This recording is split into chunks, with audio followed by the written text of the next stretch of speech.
Let us look a little deeper into the function of market economies. Think of the economy as a giant machine which takes inputs such as our hours we work and offices, land and factories and turns it into wheat, milk, phones, cars and a million other products. Which of these goods should be produced and in what quantities? How should we produce them? There is usually more than one way of producing goods. Having produced these goods and services, how do we decide who gets what? In a market economy, the market decides the answers to these questions. Producers produce goods that consumers want to buy, which they can produce efficiently.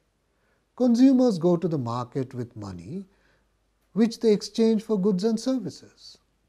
Producers come to the market with goods they want to sell in exchange for money. Goods are produced in the cheapest manner possible so as to keep costs down. Production costs depend on technology as well as the availability of inputs. The best combination of inputs and technology is chosen given the relative costs. This again is achieved through markets. Then of course there is the big question. Who gets which goods? Who gets to drive fancy cars and live in big houses, and who has to make do with very little? The markets have an answer for that as well. People with skills or other resources valued by producers sell these and earn relatively high incomes. They can then use these incomes to buy expensive products and lead relatively luxurious lives.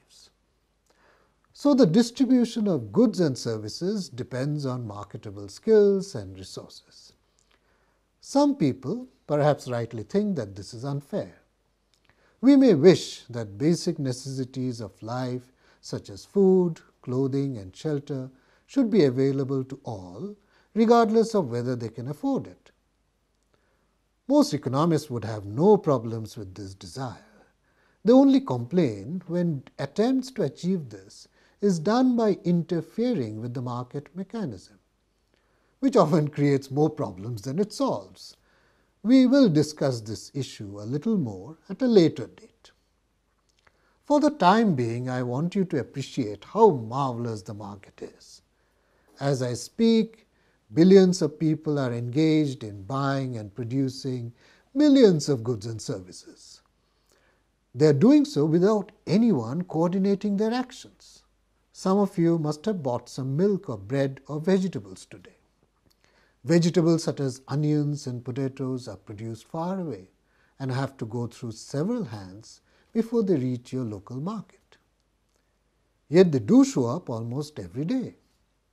Your bread is produced in a factory using flour that has been ground in a mill from wheat grown in a farm somewhere.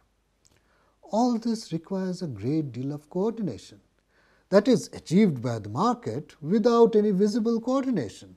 No wonder early economists talked about the invisible hand of the market.